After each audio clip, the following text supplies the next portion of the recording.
benefit that push-ups have over the barbell bench press, the scapulae are free to move. Also, tends to be a bit easier on the shoulders for a lot of people. The second benefit is that while pullovers seem like they are great at emphasizing the lengthened position, because you have peak tension there, in fact, the only part of the movement where the dumbbell or the barbell is as horizontal as they get, you get high tension in that. 4. They're young. I wanna be. 4. They're young. Do you really want to live forever? And ever? And ever? 4. They're young. I wanna be. 4. They're young. Do you really want to live forever? 4. They're young. I wanna be. 4. They're young. Yeah, thanks. Appreciate the donation, dude. Position. You can also achieve that with lat prayers by just leaning forward more. So you actually don't have a benefit, you're just omitting the first half of the movement. Based on the latest study showing that training purely with lengthened partials does not outperform training with a full range of motion in trained individuals, plus the fact that lats actually have the highest potential for tension based on their length-tension relationship when the elbow is at the side, I think you should not omit the first part of the movement. With a pullover, you're only doing the stretched part of the movement. With a lat prayer, you're also going all the way down, and when the elbow, again, is at your side, that's when the lats actually achieve the highest active tension. Whether the passive tension or whatever the mechanism is for stretch-mediated hypertrophy or lengthened bias training, whether that compensates for that, somewhat remains to be determined, but I don't think there is a good reason to skip it when you can essentially get the free volume and still get very high active tension. Moreover, for a lot of people, it's a bit easier on the shoulders when you're not just emphasizing the lengthened position, because for some people, the shoulder is in a bit of a precarious position when you're maximally loading it at end range of motion. So I think lat prayers should be an absolute staple in your back training arsenal. However, they are not the only exercise you want. The lats typically achieve the highest levels of muscle activity, at least based on EMG research, during shoulder extension, and biomechanically speaking, that does seem to be their primary purpose, but you also want to have some adduction exercises, which you get with wider grip lat pull downs. It's a slightly different function, and there is evidence for functional differentiation within the lats. The upper fibers seem to be more involved with shoulder extension, like a lat prayer, and the lower, more horizontal fibers have better leverage and therefore seem to be more involved with more wide grip pull down exercises or pull-ups. I don't think you should go super wide though. For some people, it causes shoulder problems. It also reduces the range of motion and the stretch you get in the top position if you go super wide, and it just feels very awkward. And it can reduce the biceps activity, although that effect is actually a bit overrated, as I explained in this video. But all in all, multiple good reasons not to go with a wide grip, and also not to go with a behind the neck grip, because research shows that the muscle activity is no greater with behind the neck, and for some people it causes shoulder problems. If it's fine with your shoulders, you can do it, but I don't see the benefit, so the risk reward in my view is not positive. On a final note about the lats, we also have the teres major muscle, which is actually quite significant, but because it shares complete functionality with the lats, if you are optimizing your lat training program, you will also optimize the training for the teres major muscle. So all in all, for the lats and the teres major, what I recommend is lat prayers should be a staple of your training program. Rows are not an exercise I typically like to do for the lats. I like to do more high row type exercises to focus on the traps and the rear delts rather than use rows for the lats. If you do use a row variant, then try to lean forward a lot, make it more of a diagonal pull, and try to let the shoulder blades also come forward. Unilateral exercises are great for that purpose because you can really let the shoulder drift forward a lot and therefore get a nice stretch in the lats. So those type of exercises I like. Pull downs I like. A little bit of a wider grip, not super wide, also great. And I think that combination is really effective overall for the lats. I hope this helps you. All right, I gotta put in some more straight arm pull downs into my routine. In the beginning, NAND had only one way to scale, making the cells smaller. And that eventually hit a technical wall. Now what? It's all over, right? Wrong. We go up, baby. The results are astonishing. 3D NAND is perhaps the most scalable semiconductor product ever mass-produced. In today's video, we talk 3D NAND. But first I want to remind you about the Asianometry. This isn't interesting. I already know about 3D NAND. Who cares?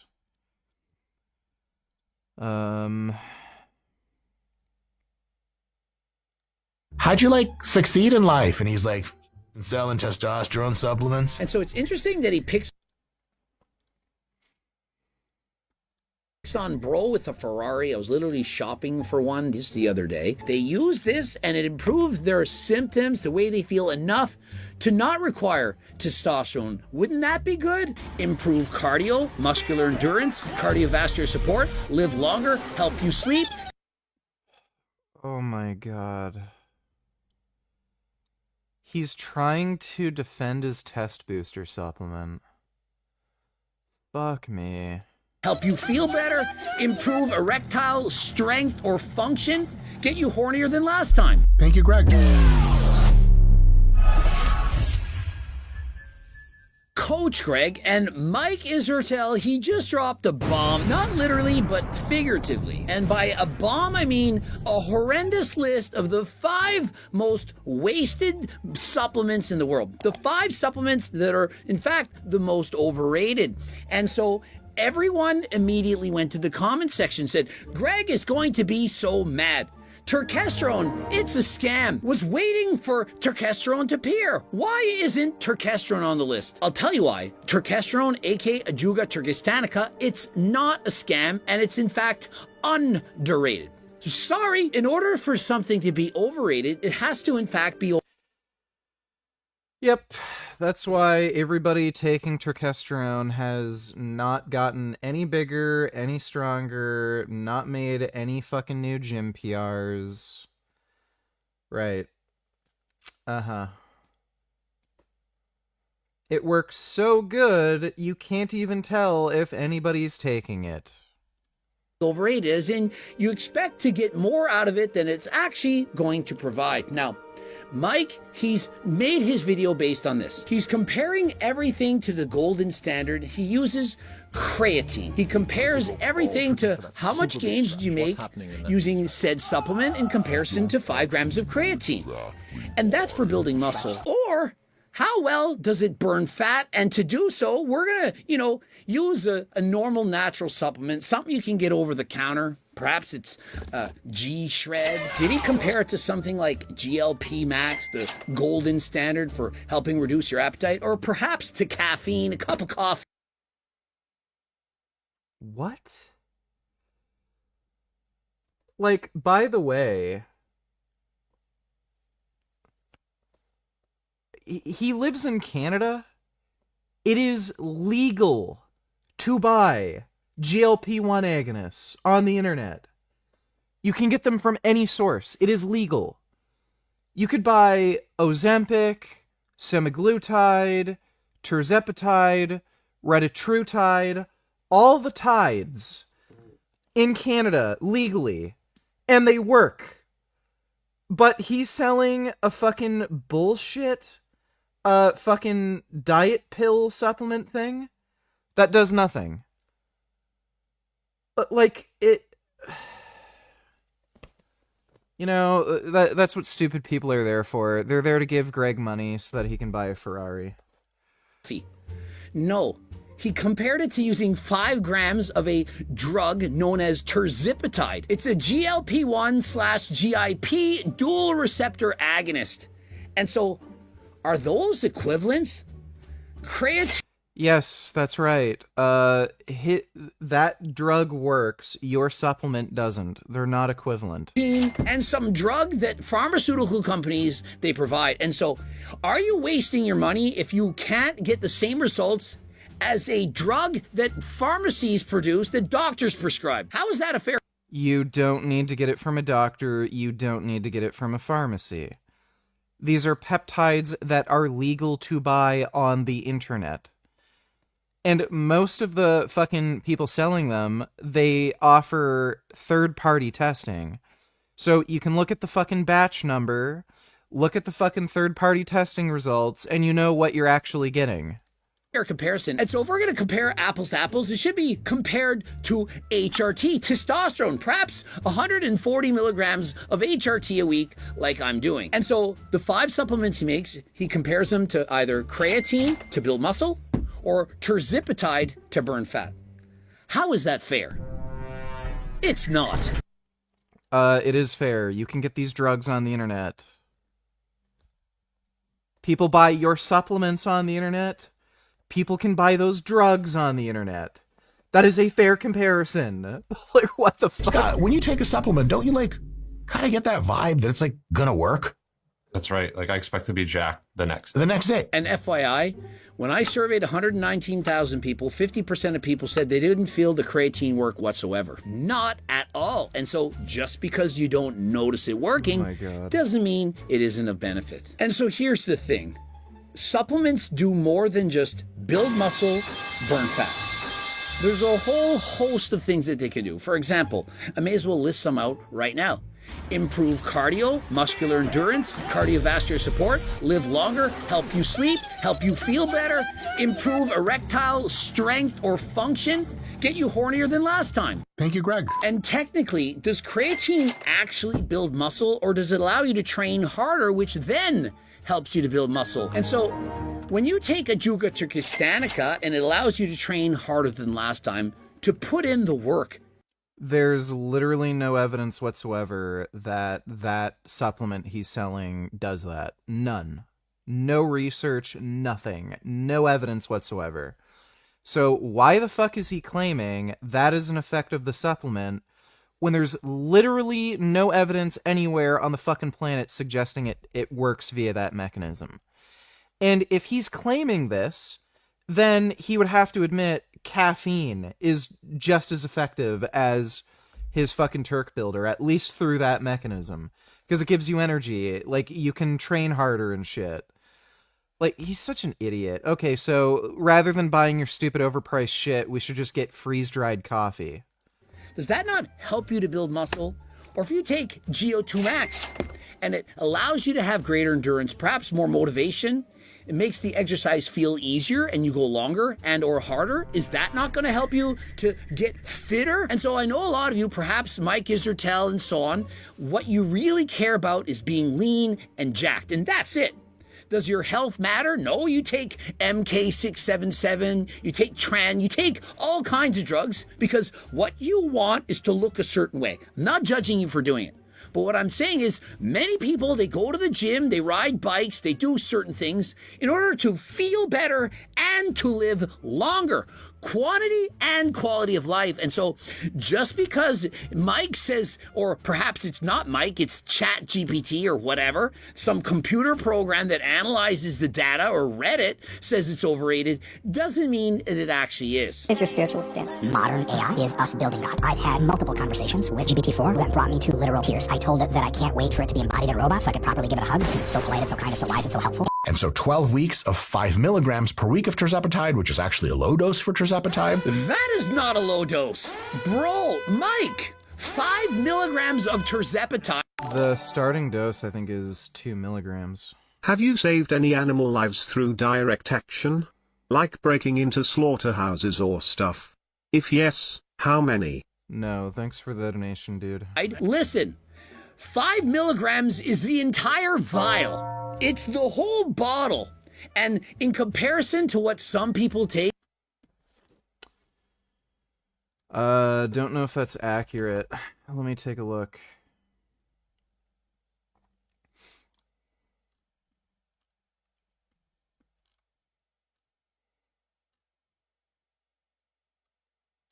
Monjuro,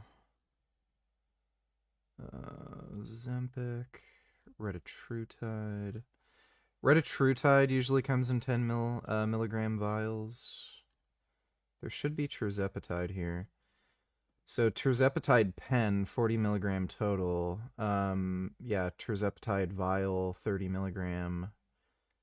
Yeah, they generally sell it in 10 milligram and 30 milligram vials. I don't know why. No idea why Greg is saying that's the entire vial. It's generally sold in 10 or 30 milligram vials and 40 milligram pens. I'm pretty sure the starting dose is 2 milligrams.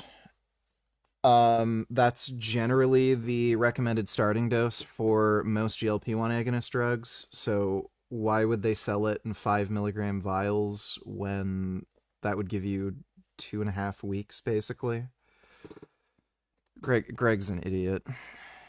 Yeah, it could be considered low dose compared to a large dose. But just because it's a low dose comparatively, he's just lying. It doesn't mean it's a low dose. If you've never taken it before, you're sitting and watching this, and you're perhaps overweight.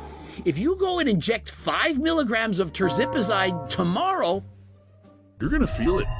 You're gonna have reduced hunger. It's gonna do a shit ton, probably help you lose 10 pounds of fat or more in 12 weeks. And so it's not a low dose. It would be like saying, hey, I'm on a low dose of testosterone, 140 milligrams. Yeah? Compared to doing... That is a low dose. 500, it's low. But if you haven't done HRT in your life and you suddenly inject 140... That is a low dose. That is literally a normal starting dose. 40 milligrams, you will very quickly find out that it's a lot. Without further ado, number one. That is not a lot. Scott, the reigning, defending BCAAs. Oh my God, still. And so first on the list, BCA/EAA. What the fuck? And so rather than listening to my stance or what I think, why don't we listen to the stance of the International Society of Sports Nutrition position stand? Effect of essential amino acid supplementation on exercise and performance. You might have to send it to Mateo. Look at this graph! Look at this graph! What the fuck? And so we can see point number one, free-form essential amino acid supplementation is a robust stimulator of muscle protein synthesis and turnover. Now, here's the thing. If you already consume 1 gram of protein per pound of body weight, you're a fat piece of shit in a surplus of calories, you're not dieting, do you really need to have more? It's not going to be as beneficial if you're in a restricted calorie diet, you're in a deficit, or you're not consuming enough protein. Perhaps you're a vegan, vegetarian, and so on. And so it depends who's using it. And let me give you this analogy.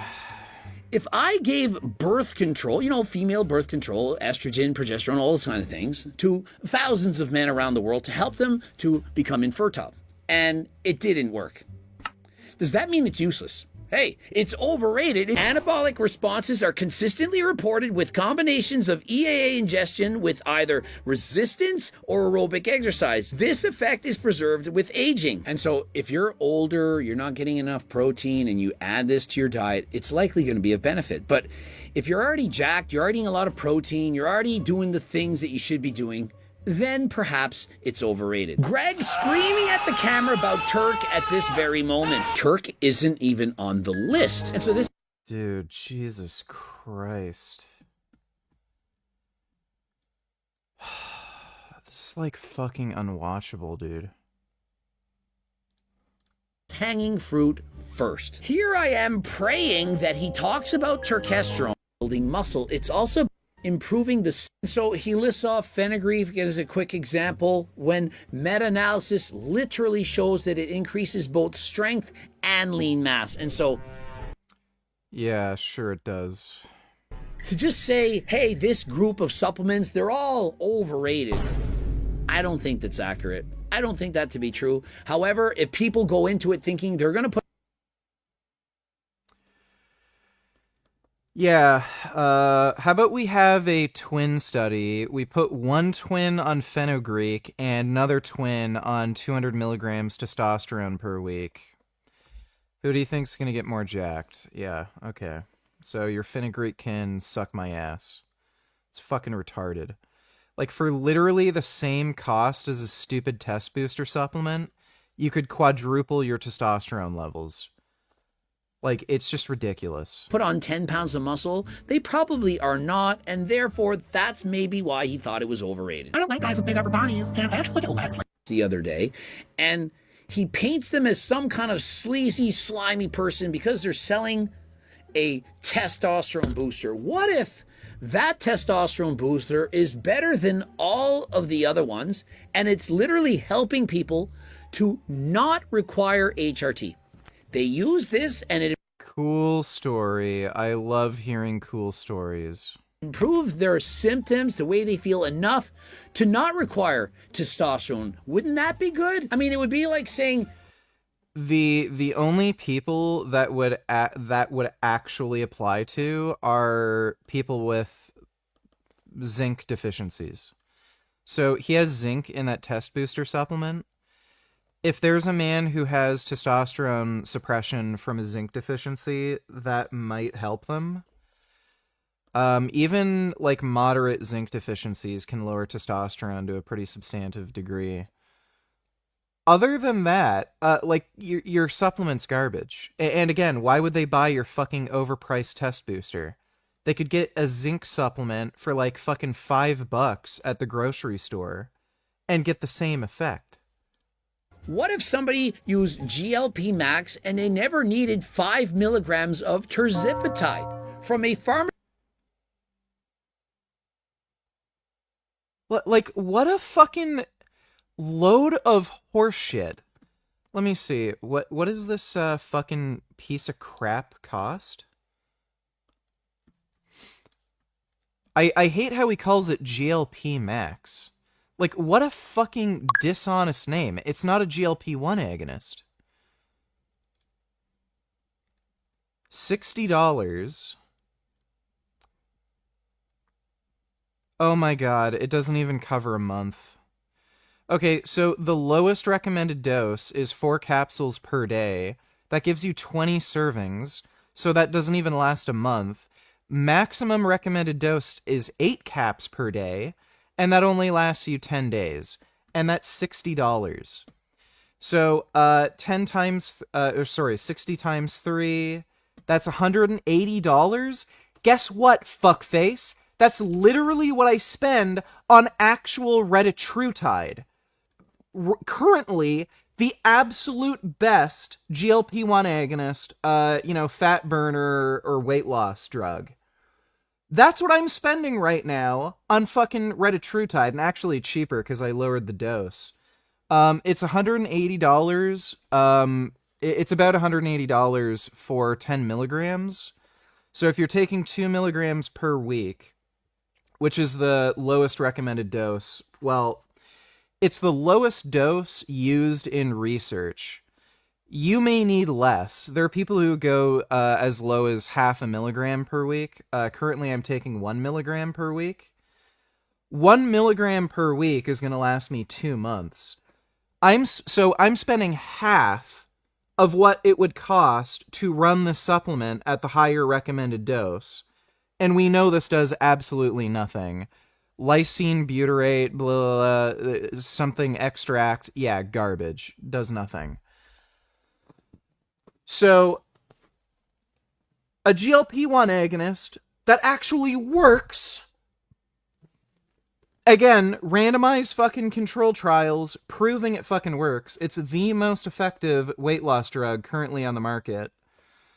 Cheaper than this fucking load of garbage. And it actually works. Like, this is such a fucking scam. And again, I live in Canada. This isn't even a Canadian thing. It's legal to buy the shit in the United States. So that's not even a thing. So this is a whole other separate thing to steroids. Steroids are legal in Canada, so that's a Canada-specific thing. Peptides are legal in the United States. So if you wanted to buy retatrutide in the United States, guess what? Perfectly legal. If you find a peptide website that's selling retatrutide, you can just fucking buy it. And I think tirzepatide's even cheaper. So, Greg's weight loss supplement is at least as expensive, if not more expensive, than these GLP-1 agonists. And we know the GLP-1 agonists work better. And they're legal, and you can buy them online, just like Greg's stupid GLP Max, which it has an extraordinarily misleading name. Say you're in a hypothetical, where you are stranded and lost. There are no plant foods available, at least none that are sustainable enough for you to live. Would you kill an animal and eat the meat for survival, if that was your only option? Probably not. Thanks for the donation, dude.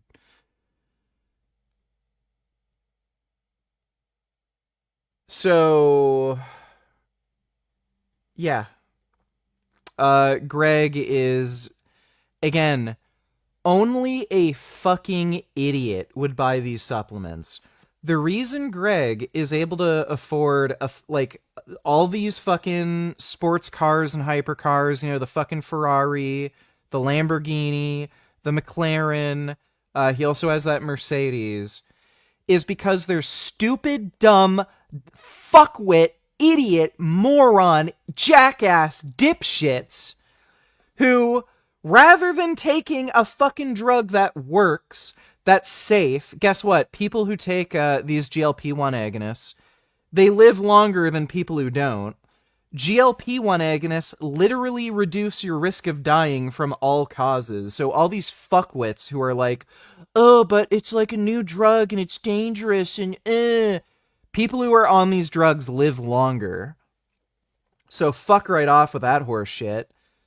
Rather than buying a fucking drug that has gone through randomized controlled trials that reduces risk of all-cause mortality, proven to reduce risk of all-cause mortality, proven to cause significant weight loss.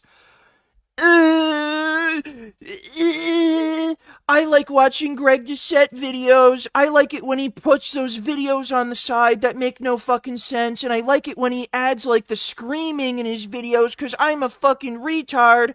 I like listening to loud noises. What's in supplements? Oh, weight loss supplement. There's no randomized control trials proving this works. What are these ingredients? I don't know what they are. Something extract. Only $60 for a 10-day supply. I'll buy a 2-pack. And I'll subscribe. Add to cart. So, yeah, that's why Greg is able to afford his fucking Ferrari and the Lamborghini and the McLaren and whatever other fucking cars he's going to get in the fucking future. I'm sure he's going to want to buy the new Testarossa. Go to HTLT supplements, guys. The new Testarosa's coming out. That might be why he bought the Ferrari, because he wants to make sure that he secures a spot at the dealership to get the new Testarossa. Get Greg Doucette a Testarossa. Have you seen the new Testarossa, everybody? Have you seen this fucking car? Imagine how good Greg Doucette would look driving this car. A guy who's 5'1.5" tall. Come on. He was born with a fucking disability. 5.5 feet tall. He's basically an Oompa Loompa. We gotta give him a break, guys. He'd look great in this car. Okay? He's had trouble his whole life. He hasn't been able to, like, climb stairs because the steps are too high. He's had to ask, like, taller people to reach the cookie jar, you know, at the top of the cupboard. I'm sure he has to use a booster seat, you know, in all of his cars. You know, like, he's got a disability. He's had a rough life. So buy his fucking useless garbage supplements so this motherfucker can get a Testarossa. Like, again, if you have absolutely no morals and you're a fucking asshole and you figure, hey, I could convince people to, rather than buy a drug that actually fucking works, that they should take if they have issues with weight loss, I'm going to misdirect everybody and tell them to get this fucking bullshit that does nothing, rather than taking a drug that might actually lower their risk of all-cause mortality, so that I can get a fucking Testarossa. So go to HTLT supplements, guys. How is Greg gonna be able to get a Testarossa? I can't stand him. I literally can't fucking stand him. Yeah, I'm gonna make a Greg Doucette exposed video soon with his stupid fucking supplements. I can't fucking stand it. It just drives me fucking nuts. So you choose starvation, then death? Yeah, thanks for the donation, Gooch Grabber.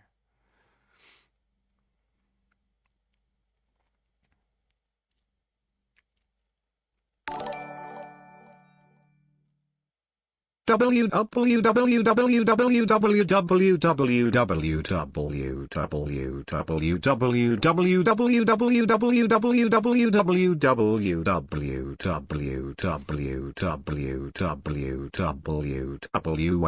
the Greg Expose video coming?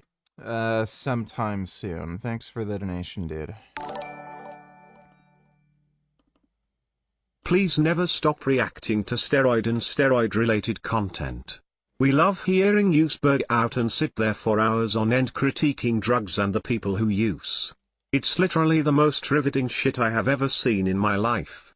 So good, really good. Well, glad you enjoy. Thanks for the donation, Dussel Queef. Richard, can you grab me a cookie out of the cookie jar? Richard, can you grab me a cookie out of the cookie jar? Richard, can you grab me a cookie out of the cookie jar? Richard, can you grab me a cookie out of the cookie jar? No, you shouldn't be eating cookies. You can have some roast broccoli. And you can pour some malt vinegar on it and sprinkle a little bit of salt. Thanks for the donation, Greg the Gay. Maybe if you put in half the effort Greg has. You know, coming up with a product and making videos with brain rot editing to market that product, maybe one day you'll be able to own nice things like the Greg the Business Mogul. He's winning. You're mad. Maybe I should make a product called Biggest Dickus 10,000, and I'll just say it massively increases the size of your cock. And it just has like some flower extract in it. It works for Greg, right? Like, you can just say something does something and sell it. So, yeah, maybe that's the way I get a fucking Ferrari Testarossa. Biggest Dickus 10,000. It works, guys. Trust me. So, yeah, well, you know, I'm sure somebody would buy it. Like, people are fucking stupid, right? Thanks for the donation, Dussel Queef. Pharmaceutical company prescribed by their doctor, would that not be beneficial? Oh, but that person is driving a Ferrari, really? And so people who can invent amazing things, I don't know, is it Amazon.com, other platforms? You invented something that's really, really good. I don't know, maybe Facebook, maybe Instagram, maybe YouTube itself. That person isn't allowed to drive a Ferrari because they made too much money providing a service to the world, something of benefit that so many people are... You're not benefiting fucking anybody other than yourself. You're misdirecting people to buying your garbage fucking supplement when there's drugs on the market that are more effective and have proven fucking efficacy and reduce risk of all-cause mortality. So fuck you. Gaining benefit and experience from... How is that bad? Why are we painting the picture that if you drive a Ferrari and you made money from selling things that makes... Yeah, selling things that are bogus and are shit. Makes you a bad person. And so I guess Mike Israetel cannot give his butlers... Fuck him. Just fuck Greg. Lamborghinis anymore. The muscle growth yield for 12 weeks of taking your typical highly dosed testosterone booster is at 0.07 kilograms. Where did he come up with these numbers? 0.07 pounds of muscle from taking a testosterone booster. Is this what ChatGPT said? How would it know? There's no way that it would know. Let's say that it's true. What if you're the person with low levels of testosterone and you take it and it benefits you? Then you gained. You are the one that needed it. I can guarantee you this. Those results did not come from people who bought HLT's G-Test Platinum. There's no way. Cutting edge premium ingredients at... It has zinc and I think Tonkat Alley in it. That's it. Again, the only thing in the supplement that could boost someone's testosterone is the zinc. And that's on the condition that they have zinc deficiency. So zinc deficiencies in men, even moderate deficiencies, can substantially lower your testosterone. Why would you need to buy this, which I think is like $50, when you can buy a zinc supplement for like $5 at the fucking pharmacy or supplement store or grocery store. He's just a jackass. Greg is a fucking jackass. Maximum doses for your benefit. It's not from this, and so I don't care if it's 0.07, 0.77, whatever. It's not from my supplements. And so if you want to see the graphs, the write-up on all the ingredients, supplements, you want to see this graph, show me this graph, go on the website. Yeah, and of course, he literally cannot show any randomized controlled trials showing that this has any efficacy whatsoever. It's just, oh, well, people left good reviews on the website. Okay. Well, at least I know you will be dead when the apocalypse comes. I'll throw you party. R.I.P. Richard Burgess for not wanting to eat the meat. He lived long and prosperous. That's what we will all be saying. Well, never said I wouldn't eat meat necessarily. I just said I wouldn't kill an animal for it. I don't give a shit if I blow some jackass away, eat their corpse, assuming the apocalypse comes. Thanks for the donation though, Gooch Grabber. Website and check it out for yourself. I mean, you really just going to sit and watch a video and say these are all overrated? What if there's 100 different test boosters out there, of which there's way more than that, and 90%? Yeah, that's great. Nice brain rot. % of them, they actually suck. Are you going to... That was a waste of time. Well, 99 HTLT supplements, then what's listed? Glutamine. Oh. Yeah. Remember that supplement that never worked, you guys? And so, yeah, glutamine isn't the best for building muscle, but what if you're buying it because you have a leaky gut? Or if you're a marathon runner, a cyclist in the Tour de France, and you're immunocompromised because of all the hard training that you're doing? What then? And so, it depends what you needed. Pounds of muscle cheap. Then there's nothing wrong. Next, they have drug, or the list goes. I very much do not like Greg Doucette. He is an immoral jackass. And that's how you make money these days, by being an immoral jackass. But this is a nice big round caracal. Very chunky.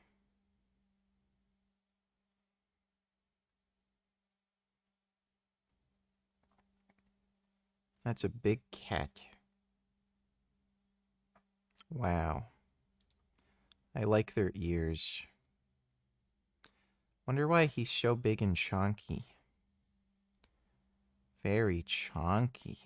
Oh my goodness.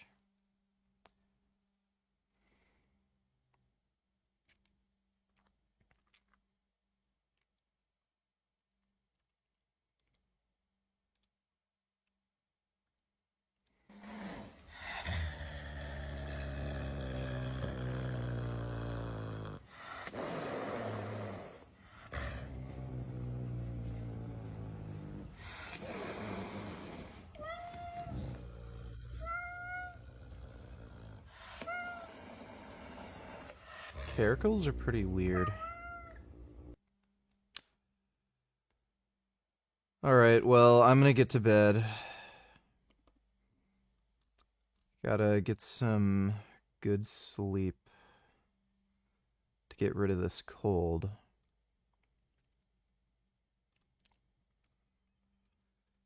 So...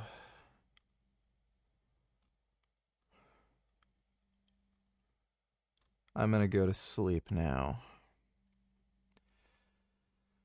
My mom should be coming over tomorrow, so I will likely do a workout stream with her. And probably do a normal stream later in the day. But hope you all had fun. I hope that do-rag stays and is part of your regular attire going forward. Honestly fits you nicely, probably because you're black. Alright, thanks for the donation, dude.